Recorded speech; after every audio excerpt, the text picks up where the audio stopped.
you're watching German Gyan. My name is Nidhi, and guys, in this video we have covered up B1 versus B2. Yes, guys, this was the most demanding video which I was getting again and again the request.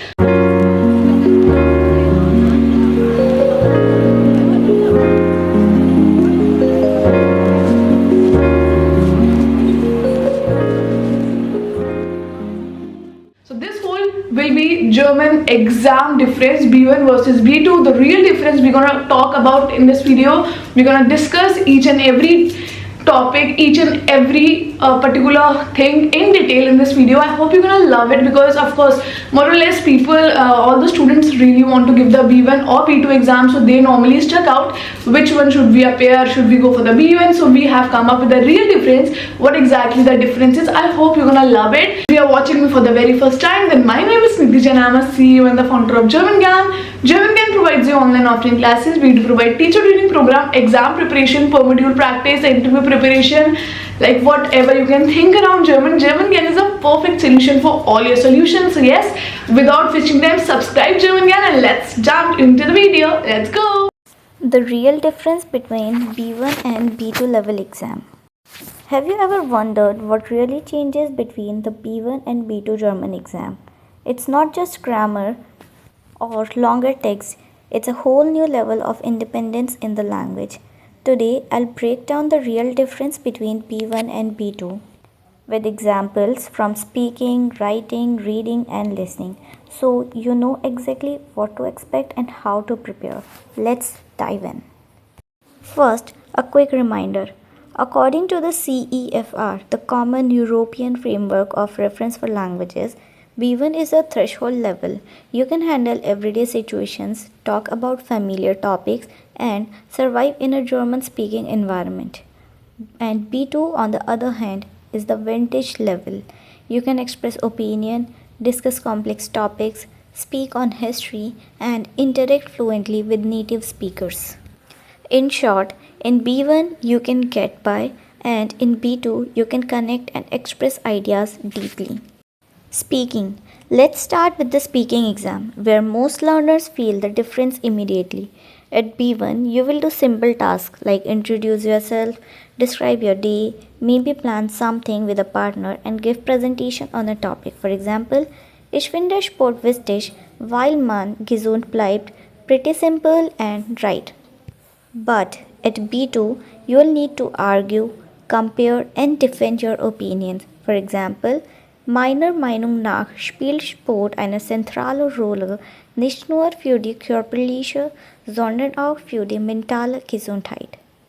So, do you notice the structure and the vocabulary? You are not just giving an opinion, you are building an argument. The examiner wants to see fluency, connectors, and depth. Writing. Now writing, this is another big jump. At B1, you will write short, functional text, emails, invitations, and short opinions, maybe around 60 to 80 words. Something like, Ich möchte dir von meinem Wochenende erzählen. But at B2, it's all about structure and argumentations. You might write a formal letter, an article, or an essay with pros and cons. For example, viele Menschen glauben, dass Online-Unterricht besser ist. Doch meiner Meinung nach hat Präsenzunterricht wichtige Vorteile. You are expected to organize your thoughts logically, use connectors like einerseits, andererseits, and adjust tone, formal versus informal.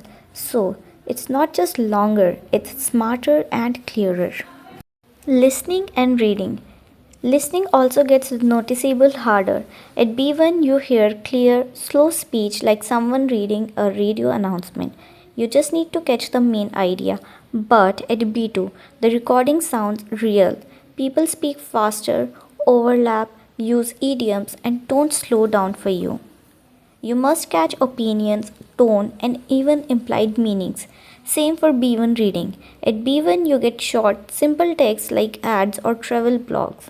But at B2, you face opinion articles, essays, or reports where you must interpret, not just understand. And it's very important that you recognize subject and object in a sentence. Grammar and vocabulary. Now grammar, the part everyone loves to hate. At B1 you need the basics. For example, main tenses, word order, adjective endings, subordinating conjunctions and so on. But at B2, the exam expects mastery. You should handle passive voice, subjunctive forms, conjunctive eins and zwei, relative clause and idiomatic phrases. Also, vocabulary grows from daily life topics to abstract ideas, politics, environment, technology, and social issues. So guys, how was this video? I hope now you are very much, very clear on each and every point on single thing, that which one is better, B1 versus B2 German exam. I hope the concept is clear. Thank you so much for showering lots of love to this video. We'll catch you in the next one. Till then, keep learning German with German Gyan. Take care.